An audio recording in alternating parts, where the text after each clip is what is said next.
Elden Ring Nightreign network test announced for February. Mike Straw, Raid Insider Gaming from Software, has announced a network test for the upcoming co-op game, Elden Ring Nightreign.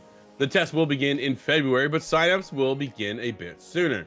Starting January 10th, players will be able to register for the test on the game's website. The test will be available to those for PlayStation 5 and the Xbox Series X and S. Quote, the network test is a preliminary verification test in which the selected testers play a portion of the game prior to the full game launch. End quote. FromSoft and Bandai Namco said, quote, various technical verifications of online systems will be examined by conducting large-scale network load tests.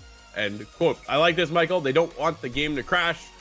I feel like the game is coming a lot sooner than if they're already doing this. When do we get it? We will get into that here in a second. Announced during the Game Awards 2024, Elden Ring Nightreign is a standalone adventure within the Elden Ring universe, crafted to bring a new gaming experience. Join forces with other players to take on the creepy night and dangers within, featuring 3-player co-op, thank you once again Apex, uniquely skilled champions, and relentless threats. The game's description reads, the game is scheduled to release sometime in 2025. More details on the game along with the exact release date will be announced in the near future. Michael, dude, I'm pumped for this.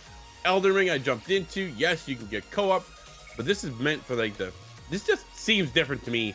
More, maybe a little more arcade-ish touch, kind of. I know I'm gonna get my butt handed to me. Still excited to have everybody in there helping me move along. Brand new game from the ground up. When does this drop?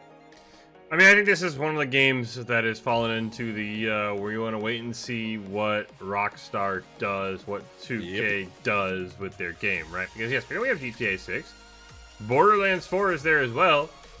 2K, Mafia, the old country. Exactly, and Take-Two's already said, look, we're gonna space our games out, right? So if you get a Mafia release, you get a Borderlands release. If you're another studio, you can kind of say, like, okay, if they're doing here, they're doing here.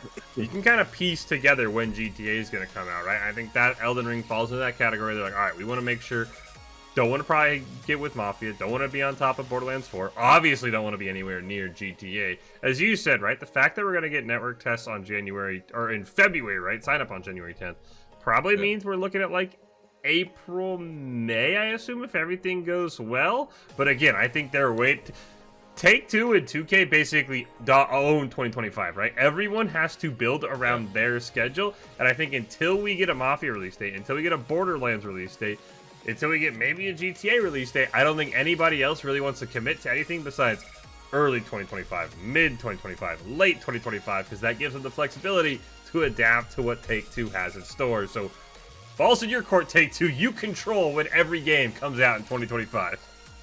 Just nuts. We're still waiting on that GTA 6 trailer, right? Like, that's the other thing, too. We'll have a date then? I doubt it. I really don't think we will get a date on it, but maybe we'll get a deeper dive and have better understanding of when they're planning and lining things up. But that is the question of, now that FromSoft and Bandai sits back and waits and go, hey, we don't want to drop our game and then have GTA 6 drop the day after or the day before, right? Like, we'll just get swamped and they'll never see the light of day. Granted, this game definitely pulls in players. It is Elden Ring, so that has a gravitas behind it, right? There is a calling, there is a name for them already that they can pull on. Will they be able to compete with Borderlands 4? I think so. Will they compete with Mafia: The Old Country? I think so. Will they compete with GTA 6? No. Right? That's just no. Nobody competes with it. I'm sorry, like, just straight up, nobody will compete with that game. Why? Because GTA 5 didn't come out 2 years ago. It didn't come out 4 years ago. It came out over a decade ago. Everybody's starving for this next iteration. The online component, nobody is sitting back just kind of going, nah, man, forget GTA 6. Everybody wants that. And the developers now got to be very careful when they drop their game. I think we see this in the summer.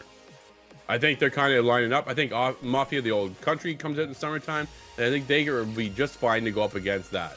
I think that's when we're going to see this. I think that might be a good time. Come out, let everybody play with their friends, and then you'd be probably 2-3 months before GTA 6. And I think that might be the sweet spot for them.